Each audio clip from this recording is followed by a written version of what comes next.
I really took a holistic approach to managing the health of the athlete as a means to improving performance, which in sports is counterintuitive. Right. You got to work hard, train hard, like throw up at the end of the day and like suffer in a sauna maybe. That's how you become a great athlete. And that just never worked for me. And it kind of never worked for any of the athletes I was around. Welcome to the show where we help you make smart nutrition simple. If you want proven nutrition strategies to help you build a better body and create the energy to show up for your family without overly restrictive and unrealistic dieting, then you're in the right place. Make sure to subscribe and enjoy this episode. Welcome to another episode of the Smart Nutrition Made Simple show. I am your host, as always, Ben Brown, owner of Body Systems, a one-on-one fitness and nutrition coaching company that helps you change your belief system around what it means to be healthy, because we believe that your health determines your freedom. Today on the show, I'm excited and honored to have four-time MMA World Trainer of the Year, Mike Dolce. Mike is a world-renowned strength and conditioning coach, weight cut coach, author, nutrition and fitness expert, and motivational speaker. He is best known for managing the weight cuts of UFC athletes such as Johny Hendricks, Ronda Rousey, and Thiago Alves. He is also the creator of the Dolce Diet.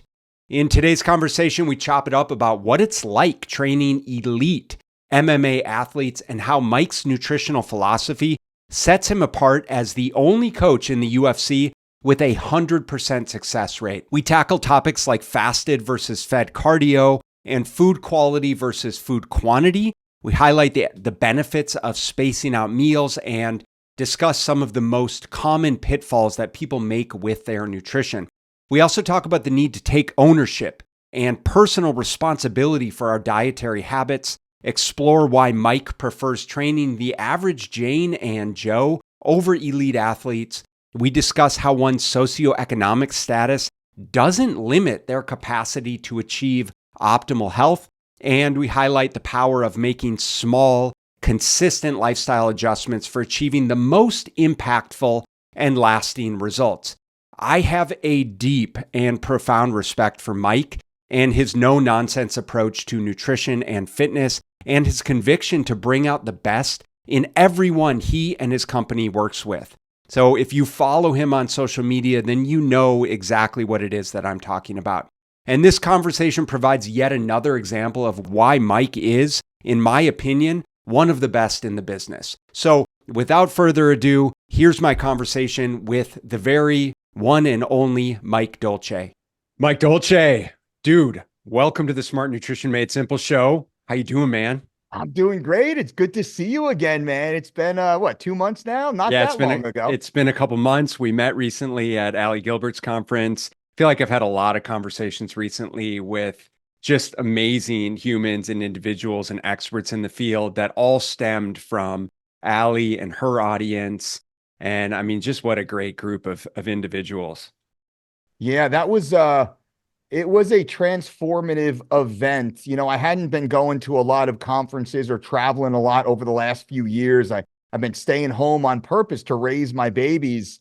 And, you know, Ali had reached out and invited me to come on out and take a look at what was going on. And I was like, yeah, all right, let me go out there. I saw some names. I knew Stan, I knew Jay, I knew Bedros, you know, kind of some of the speakers. And I'm excited to sit in the audience and listen, like, and just, Dr. Adam Hotchkiss and, some of the others.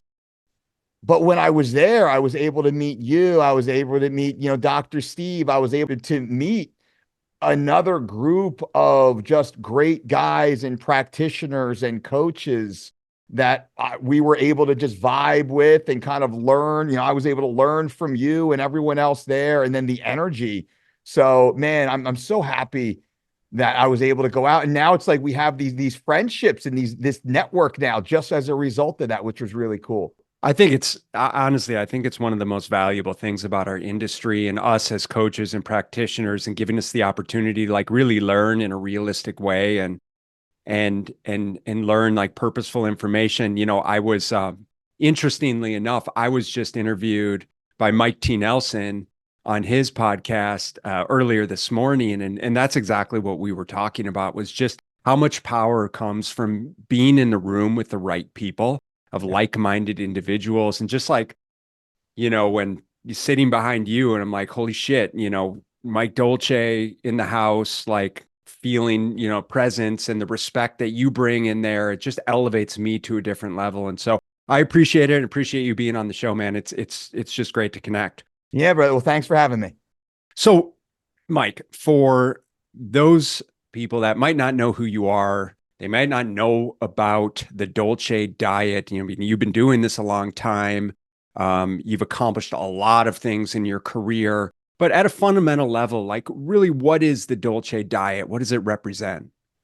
The Dolce Diet is an evidence-based approach to optimizing health and performance that really broke through in the world of combat sports, primarily inside the UFC. And what I, as a former amateur wrestler and strength athlete and all of that, just a combat athlete, I had been inside that industry and I was a strength coach. I was more of a barbell guy. And I kind of identify more as a meathead than anything else, because that's, I think, my true personality. But I was always enamored with the nutrition side of things.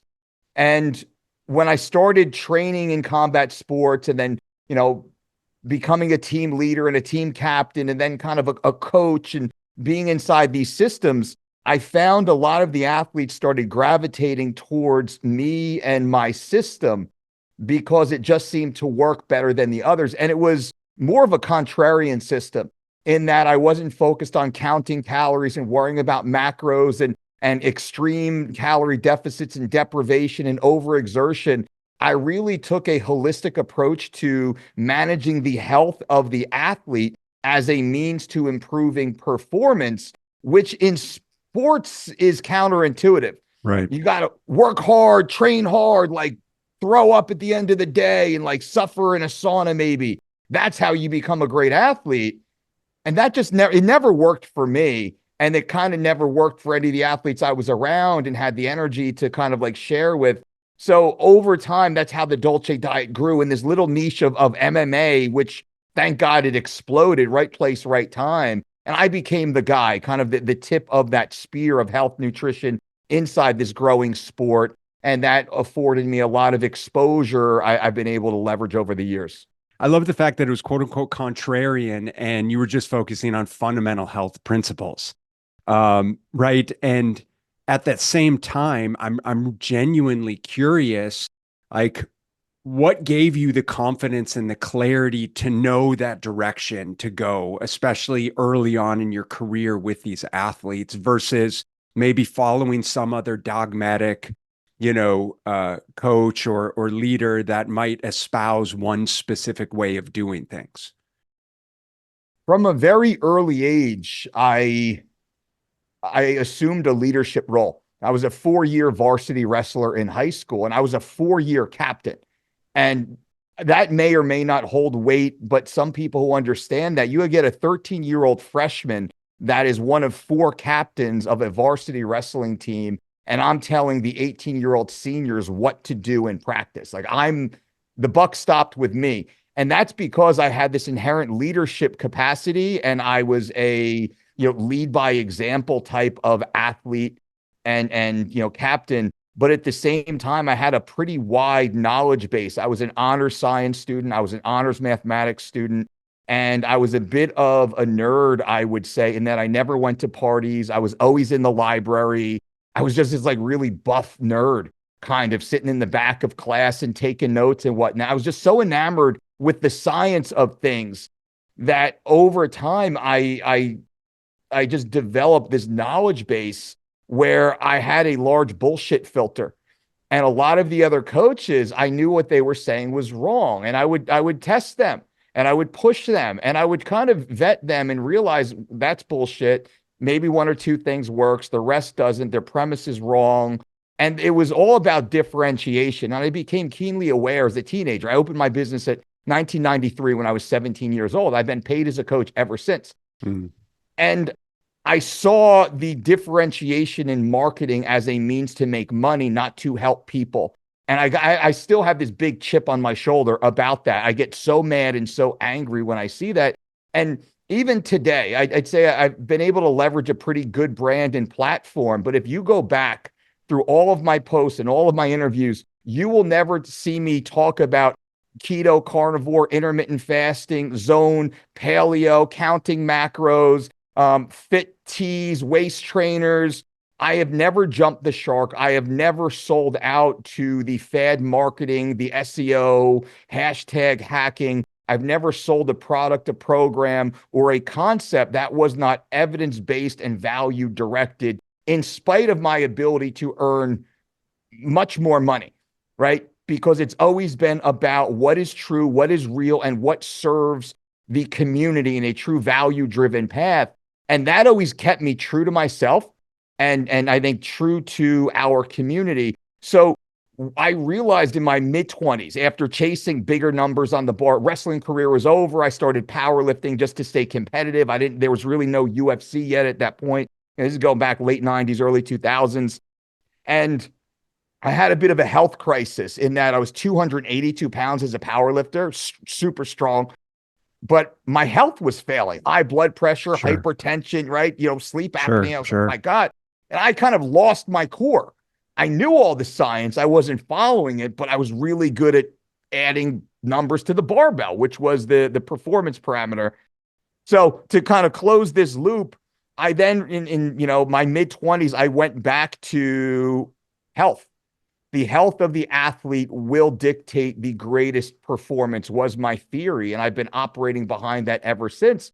And we've been utterly successful. I mean, I got this massive, wall of fame around my facility and multiple world champions and a multitude of individual sports that continues to vet my own original theory. You keep the athlete healthy, and that healthy athlete can then perform to their utmost potential. Yeah, man. I mean, obviously you're doing some things right. And again, just coming back to these fundamental principles of teaching athletes and everyday Janes and Joes how to eat real food and monitor their health, I think is just fantastic. I'm curious, what were maybe some of the tough lessons that you learned early on, especially being thrown into a community of such high level athletes. Were there certain things that you made mistakes on, or certain aspects of nutrition that you just got wrong, or weight management early on that ended up being, really lifelong lessons for how you function and do, coach clients today? It's a great question. And I think it offers us a lot of introspection when we say, hey, where are your mistakes? And boy, I could point to mistakes I've made today or in this Sure, interview sure. already because I'm that guy. But I think one of my biggest mistakes, and still to this day, is believing the world sees itself the way that I see it, or maybe the way that I try and operate in the world is the way I believe everyone tries to operate. And I've been woefully dismayed to find out that that's not true, that there's a lot of selfish people out there that are in it just for what they can do and what they can get, kind of Sure. even at the expense of others. So through my career, I kind of saw that part of people that was a challenge. And I lost a little bit of luster and maybe even motivation as a coach, where I was less emotionally engaged because I was just a little disenfranchised with, it sounds cool to be, hey, you're working with these pro athletes and it's all the glam and the glare, let's say, but behind the curtain, boy, it's kind of an ugly world. Yeah. And we all go through that in some way. And I was kind of dismayed and disenfranchised once again. But I would say I really had the ability to evolve over time. And I had never released a product or a program that was not very well vetted prior to public release. Now, I made a lot of private mistakes, and I don't want to say I've never made public mistakes because, boy, that's not true. But I think I really was able to minimize them, especially in weight cutting. Like, I'm the only coach in the history of the UFC with a 100% success ratio for over a 20-year career. And I say that as a point of pride because there's a lot of famous coaches who've tried and failed with PhDs and advanced degrees and Yeah. large teams and resource centers behind them. And I think that's because they tried to roll out some theories that were not vetted and not tried and true. And it was at the expense of the health and the career of their client. And I think that maybe speaks to my own intention of protecting my clients and protecting their health first and foremost. Now, I tested everything on myself. I was an athlete, combat athlete. So I've cut over 40 pounds in 6 weeks, which, as you can imagine, that's a pretty, it was 20% of my own body weight at that time. That's very ill-advised, right? So I've made a lot of mistakes in that kind of trial and error in my early 20s and 30s years. Yeah. But publicly, I think I've made more business mistakes. Hopefully, I could say I've made more business mistakes than I have with regards to the sanctity of the coach-client relationship. And my job is to preserve their health. Like, that's our job. Like, before anything else, in what I do, my job is to preserve the health of my client, even in spite of their ability to win a title or make weight. My job is to preserve their health. And that's always, it's like the Hippocratic Oath. Like, that is rule number one for me: do no harm. And I use that as my guiding light. So it's maybe not the best answer. And I hope it doesn't sound a little, self-gratifying. But I made a lot of mistakes in life, a lot of mistakes in career. But I think with this job, I really did try to minimize them. And I still am. I'm so damn, I micromanage it to such a degree to ensure that I don't make a mistake on someone else's watch, right? In their health. Yeah. Yeah. No. Most definitely. I mean, I appreciate the thought that went into the answer. And what I'm hearing, and one of the things that I see pretty frequently in our industry is sort of this tug of war between the scientific evidence and anecdotal experience. And what I'm hearing from you is that while you are rooted in science and have always been rooted in science, there's also, the element of understanding anecdotally, even if it's N equals 1, of things that have worked for you, then when implemented with athletes have worked, and kind of what I imagine has been really foraging your path by virtue of just the combination of those two building over time. Is that fair? Yeah. And I use the term evidence-based, but battle-tested. There are a lot of evidence-based theories out there that fail horrifically in battle. I laugh at most of the science and most of the discussions. Like, now you can have 100 grams of protein post-workout. It's no different than, 20 or 30 grams, but there's no real discussion of the type of protein and the digestibility of that protein, the ability to actually digest that and absorb that over time, or fasted and fed cardio, which I do throw my hat into that arena. Everyone says that, I should say, the academics say, and they point to very selective science, that there's no difference between fasted and fed cardio when you look at specific literature focused on specific types of studies. Well, if you talk to every bodybuilder on the Mr. Olympia stage, they will tell you definitively that is not true. Fasted cardio unequivocally assists them in higher levels of fat loss faster. So now this is more anecdotal, right? But it's worthy of conversation, because I see a lot of fat people and a lot of academics who are not at my level of leanness telling me that what I say is wrong. So they're walking around at 15 to 20% body fat. I'm walking around at 6 to 8% body fat, and they're telling me I don't know what I'm talking about. Right. Well, how do you square that? And this is kind of like, so we have to look at the science, but on the whole fasted and fed thing, because I'm actually working on that right now, there is a lot of science that shows that fasted is more effective than fed. And for some reason, the academic community will not talk about that. It's like they all, they had a little handshake in the back room to say, hey, don't talk about the positive side of fasted, only talk about the fed. Now, from a mechanistic perspective, that's a different conversation. What is the mechanism of fasted versus fed, and why does that work? We can argue that, discuss that, debate that for sure. And maybe, just maybe, the people who perform fasted cardio, well, maybe those people are the people that won't have a beer later on at night. Maybe those people are the people that will go to bed early and not stay up late. So at the end of 6, 12, 18, 24, 52 weeks, that fasted group is a leaner subset of the population. And that fasted cardio is just one part of that equation, but they won't discuss that.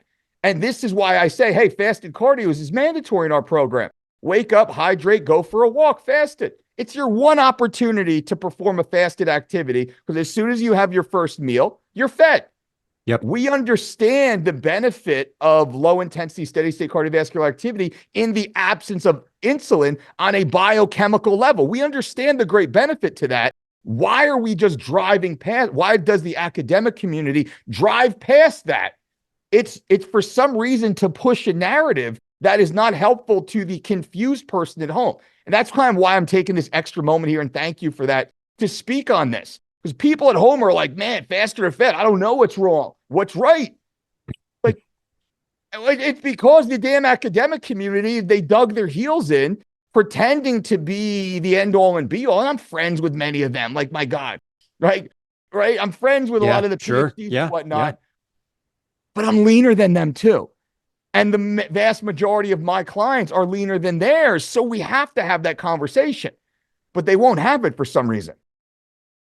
Yeah, man. I mean, I think there's definitely a couple things going on. Unfortunately, in the evidence-based community, well, listen, in all communities, especially when we kind of look to like social media, there's kind of this circle jerk going on of like pumping each other up and clinging to these specific narratives, and no one's willing to go against the grain. And at the end of the day, I mean, I think while it's relevant and I appreciate understanding, and truly from a scientific standpoint, understanding the relevance of fasted versus fed cardio for the vast majority of people. And I'll say, listen, at least for the people listening to this podcast, it's inconsequential, right? So I absolutely agree with you. But I also think it lends itself to like going down these rabbit holes of nutritional arenas that are just wasting your time and energy when we zoom out and look at the big pieces, especially if it's like, hey, you're arguing with me about something, and everything that I am upholding and representing visually for you would espouse that I know what I'm talking about, right? So I guess since we're on the topic of fat loss, what do you think?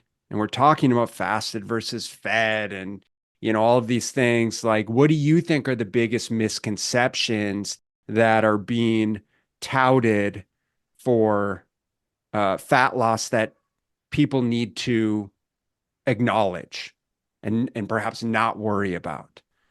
Well, let's be controversial for a minute. I'm going to make some statements here, and then I'll kind of take a moment and back them up. So, let's nobody at home just clip the soundbite. I will say calories in versus calories out does not work. I will say that counting macros does not work. If all you care about is counting your calories, you will be a less healthy, less fit, less lean person in the long run. If you only care about counting your macros, you will be a less healthy, less fit, less lean person in the long run. You will create a state of dis-ease over time as these become disordered relationships with food, with nutrition, with fuel, and with the social, emotional impact that food is a part of. Now, what I will say is we should be more focused on the quality of food we consume before we worry about the quantity and the ratio. and we talk about single ingredient, healthful whole foods. Simple. So don't count 100 calorie snack packs and talk about how you're only eating 1,100 calories today, where I'll eat 3,200 calories today and I'll be infinitely bigger, stronger, and leaner and healthier than that person will be, right? So that's what I mean. Like counting calories, it's a misnomer.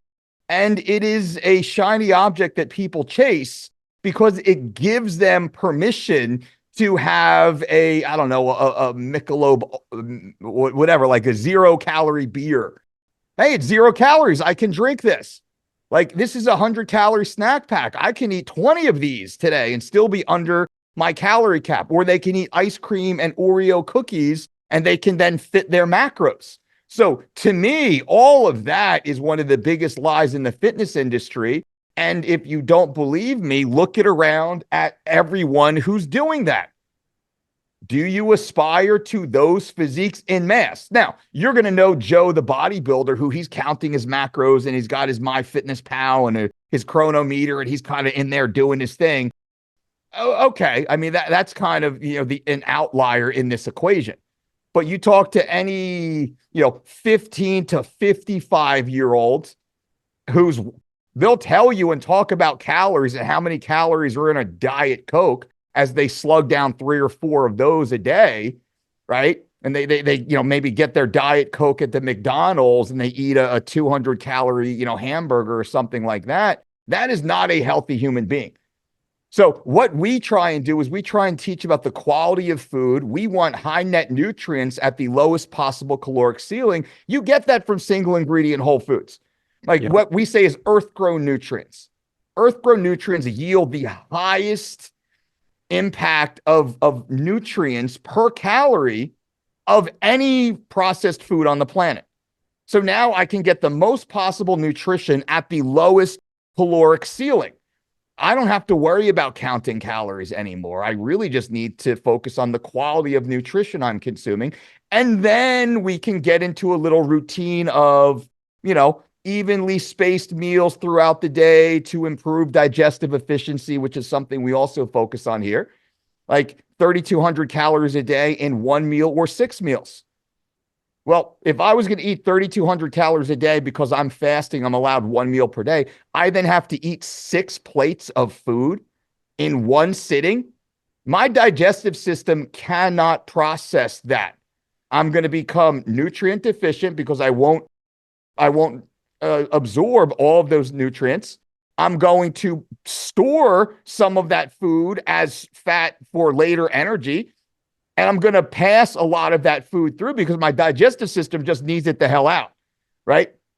But if I break that into 4, 5, or 6 smaller feedings throughout the day, well, now my digestive system can very easily process that, break it down, partition it, send it where it needs to go. I'll be nutrient fulfilled and fully fueled for all the activities I have throughout my day. So I'll kind of like stop there. It's kind of like the overview of the way I see that.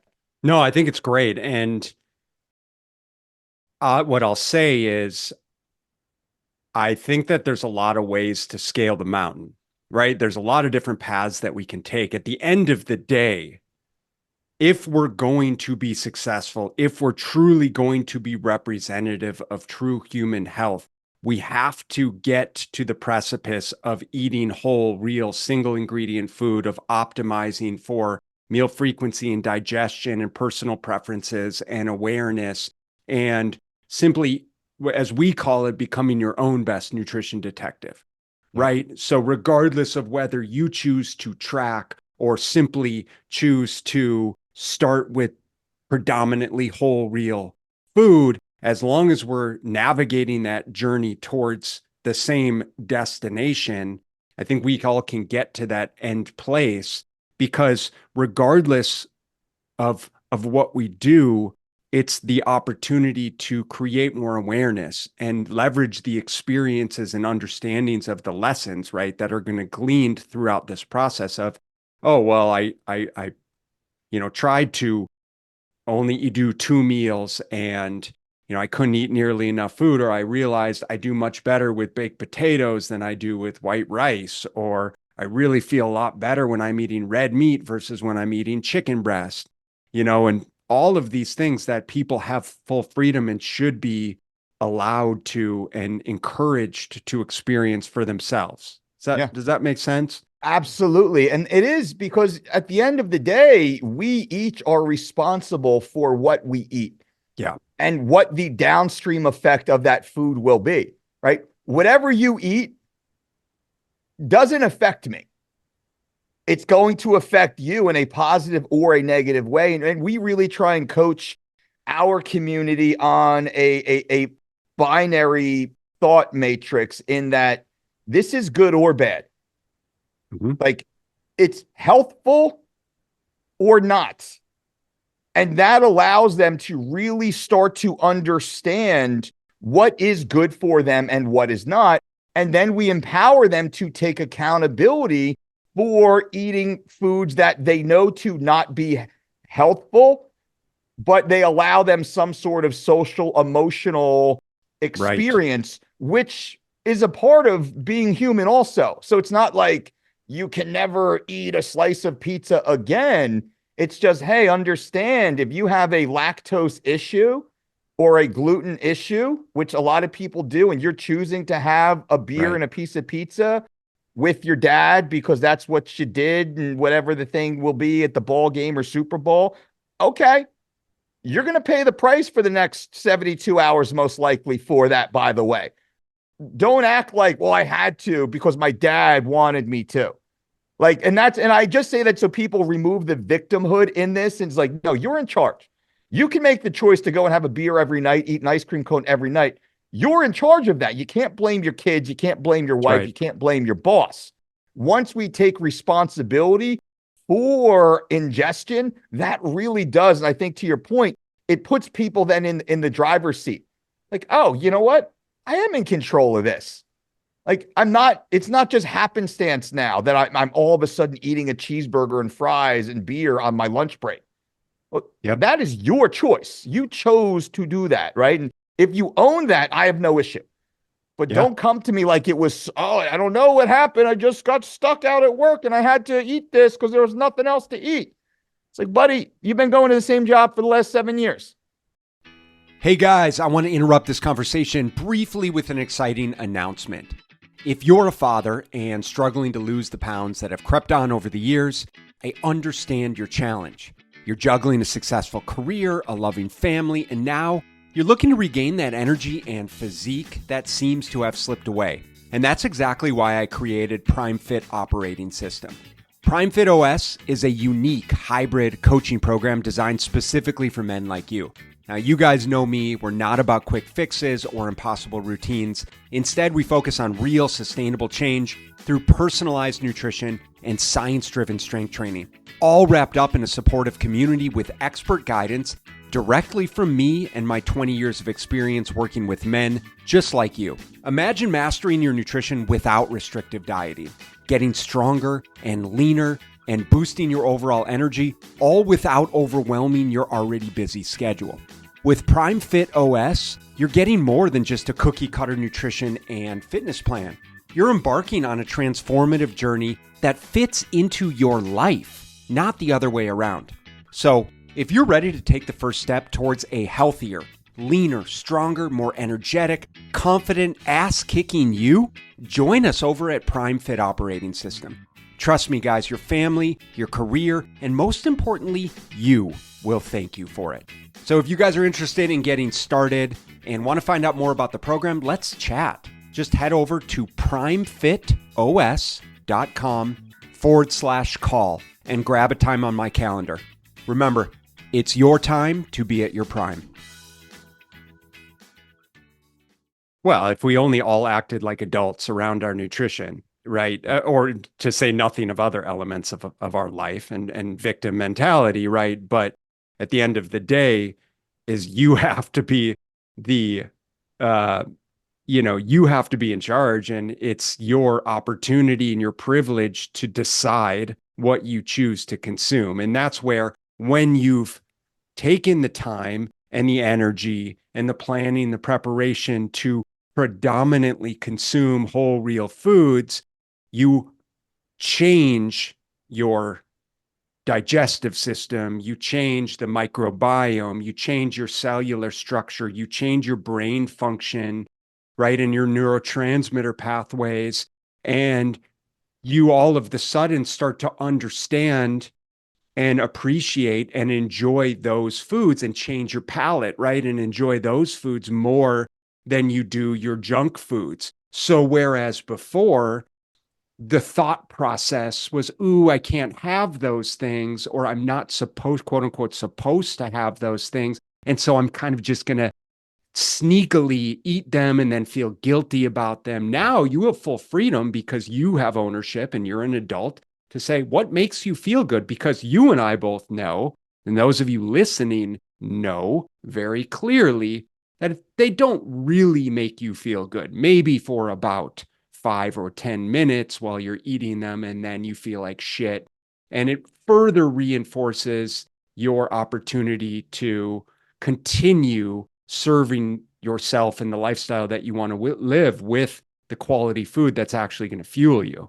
That's right. I agreed. What have you observed? Because there's probably a lot of people that are listening to this, Mike, and they're like, well, Mike, 4-time MMA trainer of the year, he works with like the elite of the elite. And so when he tells them to do certain things, they're going to do it. But I'm not an elite athlete. I probably won't respond the same way elite athletes respond. What I would like for our listeners to understand is, and perhaps for you to elaborate on, is what have you observed to be the differences between how you would fuel an athlete versus, the average Jane and Joe mom and dad that's just looking to like drive some fat loss and feel great, in their day to day. Well, I will say that I am the average Jane and Joe mom and dad. I should say my wife and I are. And to that point, in 2015, I walked away from my career as an elite weight management coach in the UFC at the peak of my career, in the most demand, making the biggest paydays. I electively chose to resign or retire from that field so I could stay home and be a present father and raise my daughters, but more so, Ben, so I could use my time and my talents to focus on Jane and Joe, mom and dad, because I was completely disenfranchised with the entitlement attitude of professional athletes. Their why was not nearly as big as Joe, whose father had had a heart attack and whose grandfather had a heart attack and whose uncle had a heart attack. And Joe just realized he has high blood pressure, high LDL, high ApoB, and his doc says it's time to put you on statins, buddy. And when Joe reaches out to me and calls me, that is much more enticing and exciting than any athlete calling because they have a $10 million payday for a world title fight. That doesn't do it for me anymore. And I will say I could probably count on one hand the amount of pro athletes I was morally aligned with. The rest of them, man, they're just there to make the money and get the fame. And boy, oh boy, a lot of the other things in their lifestyle is I just had nothing to do with. But it is Joe and Jane at home. Their why is much bigger. Now they think, well, I don't have my own chef. It's if I only had $1 million or $10 million, and that is horse crap. I'm not going to curse here. That is, your socioeconomic position has absolutely nothing to do with being healthy, right? So for Joe and Jane, mom and dad out there right now, they are no different than the pro athlete. And in fact, their life is easier because their schedule is actually easier. A lot of the pro athletes and the Hollywood celebrities, their schedules are pretty intense and they don't have control. They have to travel a lot. They have media all the time. Their training can be quite hellacious. You're working a 9 to 5. If you're working an 8 to 6, man, that is awesome. It's easy. It's scheduled. You know where you're going to be. You have a routine. You have a structure. It is so much easier. Yeah. Now, I'm not saying it's easy. I'm saying it's easier to do that. And I've lived in both worlds. I'll tell you, it's so much easier to Monday through Friday, 9 to 5, where you can wake up, get a little bit of exercise in, you can, hydrate, you can have good clean food, you can easily step your way throughout the day, get your steps in, get you a little bit of 5 minutes and kind of stretch your hips and your lower back or away from your cubicle for a little while, walk the stairs or around the building and park farther in the parking lot, and all that little stuff that you can do, everyone can do without paying Ben or myself or buying anything, all the stuff you can do right now, making better choices. And the end of the day, it's about base hits. And what does that mean?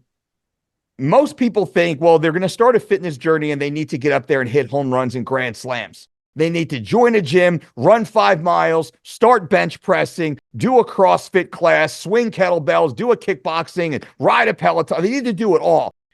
No. All you need to do is get up there, wait for your pitch, and get on base. Just hit a base hit. What does that mean? Well, that means drinking water when you first wake up. That's all. That's a base hit. You're on base right now. What do you need to do next? Maybe you go for a little bit of a walk. Maybe you do a 5-minute stretch or you foam roll. You take that few moments and you just get another base hit. And then it's like, well, what am I going to eat next? Are you going to stop at Dunkin' Donuts and get a donut and a croissant and a bagel and a medium coffee, light and sweet?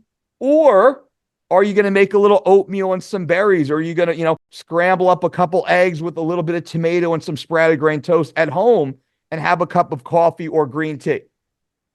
That's a base hit. That's the decision. When the waiter comes and says, hey, you want a beer? What are you drinking? You say, I'll have a beer or a glass of wine or a cocktail. Or you say, I'll have a water or an unsweetened iced tea. That's a base hit. So for the average person listening at home, if they start hitting base hits in all these small little binary decisions, thousands of little decisions we have throughout our day. Again, that binary conversation, is it healthful or not? Healthful or not? The more healthful base hits you hit, this starts to take care of itself. And then you have momentum. And that momentum, eventually, that allows you to then you go for a little walk. Like I tell people, do you walk? No, not yet. Here's what I want you to do. Go walk outside, touch your mailbox. They're like, what? Just go touch your mailbox. Okay, they'll go out and touch it. Put your phone down, go touch it. They'll go do that. Tomorrow, I want you to walk to the sidewalk. The next day, go touch your neighbor's mailbox. They're like, what? That's stupid. I'm like, each day it's scalable. By the end of the month, now all of a sudden they're out, they're walking for 30 minutes. Yeah. In 2 months, they're walking for 60. Like, this sounds so simple, which it is. But at the end of 2 months, think about that. You're walking for 60 minutes a day, every single day. You're down 10, 15, 20 pounds. You're also making better nutrition decisions and lifestyle decisions and sleep decisions and stress management decisions. Your digestive system's better. You're thinking more clearly. Your level of stress is much lower. Now your postural alignment is better, right? You have better locomotion. Your joints are starting to feel a little better. Your muscle tissue is more elastic, right? Now maybe you can actually join a gym and go walk on a treadmill or do a little entry-level Zumba class. Like, it's all scalability, Ben. And I kind of take the time to walk way back because that's the simplest, easiest path of entry for the average person. And then eventually you get to the point that you find the exercise that you really enjoy that's challenging. Maybe that is CrossFit or jiu-jitsu, or it's Peloton, or it's jogging around your neighborhood. Like, go, whatever it is. There's no wrong in that. It's all correct as long as it's now the last piece is the consistency of it. Yep. It's not something you do Monday through Friday and you cheat day Saturday and or Sunday. It's something you do every day. If you do it every day, you hit base hits every day, your runners are always going around the base. They're always scoring. Then you get to the point that every base hit you score, and you never strike out. You're never out. That is where this all kind of culminates and goes into. Yeah, man. I love that. And it compounds over time. That's like you. I mean, your life now, everybody wants to be you, look like you. Oh my God, Ben, it must be so easy for you. And you'd be like, oh yeah, sit down. Let me tell you the 20-year story. Exactly. Right. Yeah, that's it. And I've told it and you've told it. And all of us in the industry have been in our shoes in in yours and my shoes to the degree that it doesn't do justice to looking on social media and saying, oh, that dude's shredded, it must be so easy. But rather, we've been paving the way for a really freaking long time. Yeah. Right. And that's like, we're not going to lie about it. That's what needs to happen. So when someone signs up with us and says, I want to look like you, okay, get ready for the long haul, man, because it's not going to happen in 3 months. Yeah. But boy, it's going to be a fun 3 months though, right? 100%. Right? 100%. But 3 years. Yeah. And what's cool about, the way you just explained it is I think it really gives people, not only the excitement to understand, like, I can do seemingly simple things on repeat with consistency to really move the needle in a big way, but also to appreciate probably a lot of the things that they're already doing really well. And I think that's often something that's really surpassed in people's own perception, right? I think us as coaches do this shit too, right? Where it's like we have this sort of level of imposter syndrome where it seems like, everyone's doing things bigger and better.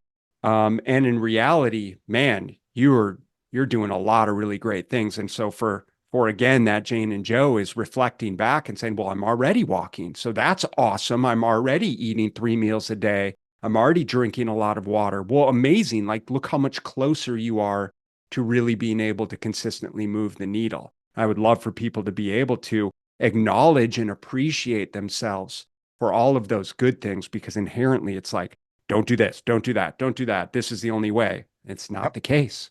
Yeah. And what you just said, if that's quote all you did, if all you did was you went for a 30-minute walk every day, you drank mostly water, and you ate 3 clean meals, and then you lived the rest of your life normally, if that's all you did without poisoning yourself on the back end, you would be amongst the healthiest humans on the planet for the rest of your life. And then everything else is a performance part.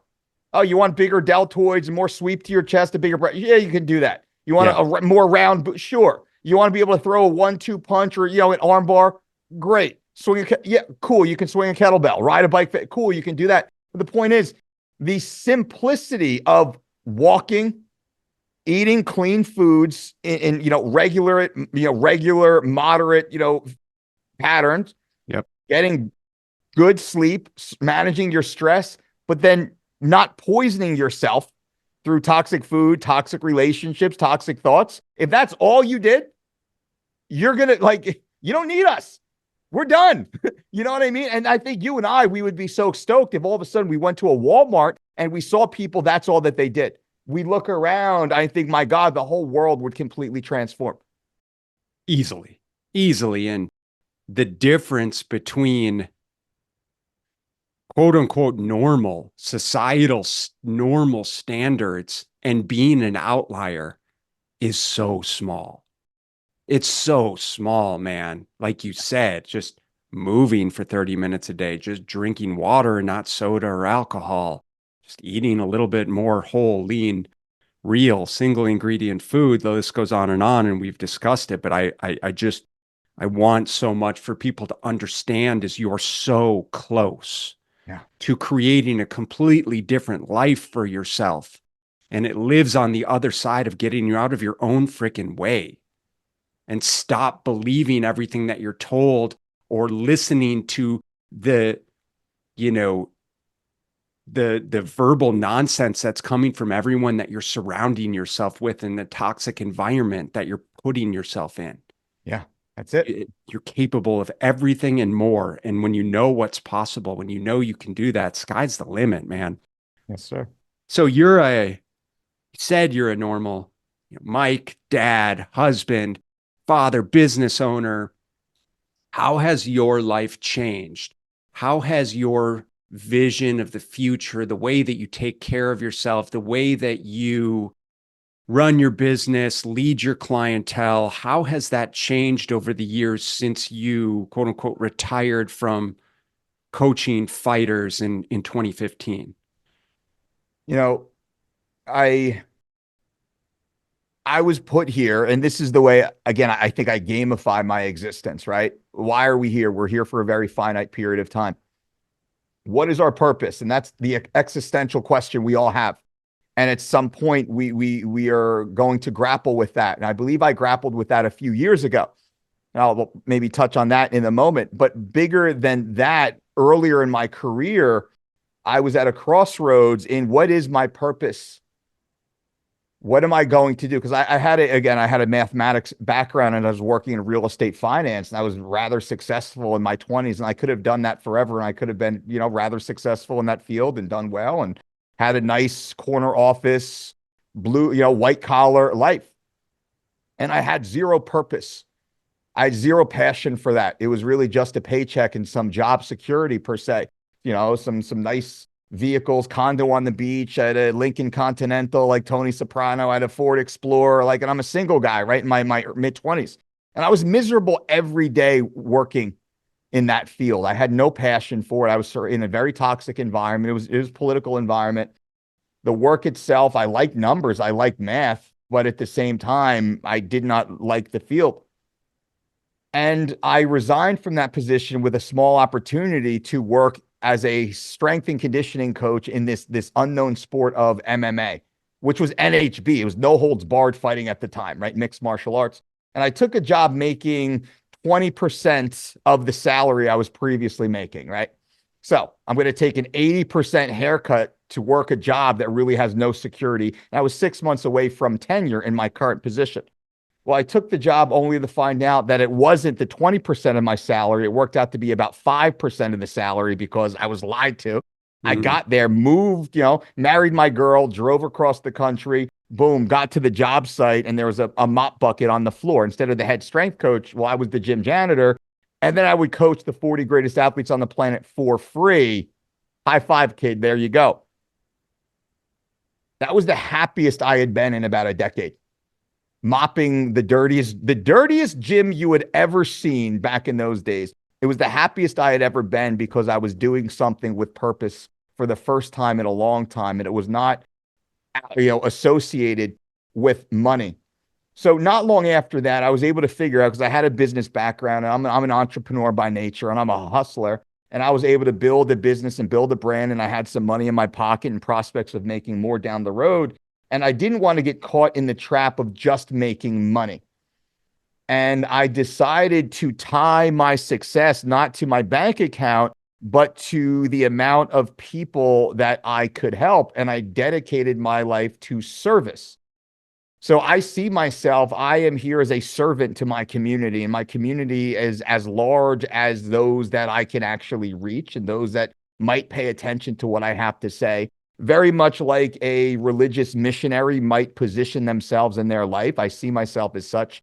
I just have this gift of health and fitness, we'll say. And I'm very empathetic in my ability to reach out to people emotionally and feel their emotions. And I open myself to go on that emotional journey with them. And I believe that's why I was so successful as this coach, this high-level coach of these amazing athletes, because emotionally I could connect and stay with them and give them what they needed in those darkest of moments. So that devotion to service has then brought me to this point today, in that I'm fully committed to serving greater communities to the best of my ability to do so, irregardless of financial reciprocation. Although I do run businesses and I'm successful where I don't have to, quote, work for money anymore. But at the same time, that doesn't matter, because I'm only successful if I can help people. So more so now at 47 than ever in my life, I'm more devoted to helping people in the greatest manner possible, in the most menial way that is beneficial. I don't need rewards or awards or accolades. I simply need to know that I was able to touch someone in some sort of meaningful way to them that was able to elicit some sort of positive change, right? So it's now every day, that's what I do. And then that does, as a husband and as a father and as a son and a brother and just a member of my community, my street and my town and all that, these other groups I'm affiliated with. It's like, how can I serve them to the best of my ability? And I'll tell you, Ben, in a way though, it's selfish because I then get the reward of having helped someone. And that's that little dopamine hit for me. Yep. Like that makes me feel good about myself. And that's how I say I was able to gamify what I do. And hopefully I'm very selfishly, and I'm aware of myself enough to know, self-aware enough to know I'm still being selfish, maybe even more so. But now at least my selfishness is dedicated to helping other people be successful so that I can kind of go along that success with them. And I can feel like I was just this little part of that success instead of just me being like, man, how much money can I get? How many clicks can I get? Like, give me those dopamine hits of who liked my content. Like if you look at my content, man, I'm not doing what you're supposed to do to get clicks, to get followers, right? Like I'm not controversial. I'm not clickbaity. I'm just kind of like, hey guys, you got to go for a walk. You got to, eat clean food. And, I'll speak honestly, but because I know when I speak like that, somebody's going to hear that and it's going to help them. So like, I don't care if I get 400 likes on a post or 4,000 likes, or it gets 400,000 views, like that doesn't matter. What I say on that day, I know it's going to help somebody, at least. And that's how I go into it. And that's kind of, I think that's how I go into all of my relationships now is how can I serve? How can I serve you and your audience? And God, I hope I said something today that was maybe helpful to someone, that got them to think about something and maybe find somebody else or something else that was able to drive more value into their day. Then man, this is all worth it. You know what? I think that while you say you may not be doing things the right way, you're a smart dude. And I think you've doubled down on what you know works, the confidence and the conviction you have around the processes, again, what you're good at, what you obviously love to do, and rooting into your ability to serve and to help people, which is certainly what we're both here for. And so for that, I certainly want to applaud you and thank you. I feel privileged, Mike, just to have the opportunity to have the conversation, to learn from you, to reinforce kind of a lot of the things that I think about on a daily basis and give myself permission to be authentically me, because at the end of the day, there's going to be people who are going to align with it and there's going to be people that I repel, and that's awesome because I couldn't ask for anything more than that. The last thing that I want to do is live in the gray here. And so again, I want to thank you for that. Let's wrap it up. Of course, I'll have all of your links in the show notes below, but Mike, like, where's the best place for people to find out more about you and to access your coaching programs and what have you? You can always go on Instagram. It's probably where I communicate best. I do a lot of live Q&As where I answer questions just in the live stream. I try and post at least daily. People can always message me there. I try and answer every inbound message that comes in. I can't do everyone's homework for them, unfortunately. Wish that I could, right? So kind of keep it brief, keep it short, and I'll probably voice message back. And then our main website is thedolcediet.com. So we have simple online diet and exercise programs which are personalized and high level. We also have over 1,000 articles on there. Meal tips and recipes, motivation, just kind of like, if you're looking for some ideas or some thoughts, like we got a pretty good blog site that has a lot of free content. I want to put out a lot of free content that's helpful. And I say, man, you don't have to pay me anything. Like use the free stuff. And then if eventually you need to find a coach, well, hey, reach out to Ben, reach out to me, like reach out to Ali, Jay Ferrugia, Joe DeFranco, depends on what your flavor, what you're looking for. There's a handful of good coaches out there. There is a basket full of bad coaches, right? So I'd say find the coach that you're morally aligned with, not the coach who's the most charismatic or best looking or has the best editing features. Find someone you are morally aligned with, that you want to sit at your kitchen table and eat dinner with your family and you feel comfortable and trusting in that environment. Kind of the way I judge most people. Like, would I want this person to sit in my home at my kitchen table with my family. And then I think, and then how would I feel if I wasn't there? If I have any hesitation in either of those two questions, that person's off my list. Yep. I don't want to do business with them. I don't want to be around them. I'll be cordial and polite to them, but there's a reason why that I'm just not morally aligned. And maybe that's my flaw, but that's the way I judge people. Love it, man. I love it. I'm confident that our listeners got extreme value from this conversation. Like I said, as did I. So, man, just such a pleasure. Thank you very much for your time, for your energy, wisdom, everything that you're doing in our industry. Continue to crush, lead by example, my friend. And hopefully I'll see you very, very soon at another conference. Thank you so much. Great to see you. You too. Take care. Bye. Thank you so much for listening. And if you found this content valuable, here are 4 ways I can help you in your nutrition journey for free. 1. Grab a free copy of my Fat Loss Fix Guide at fatlossfixguide.com. 2. Join my free group at smartnutritionmadesimple.com. 3. Subscribe to my YouTube channel at smartnutritionmadesimpletv.com. 4. Leave a 5-star rating and positive review so that we can gain access to more nutrition experts ready to share their knowledge with you and ultimately help more people make smart nutrition simple.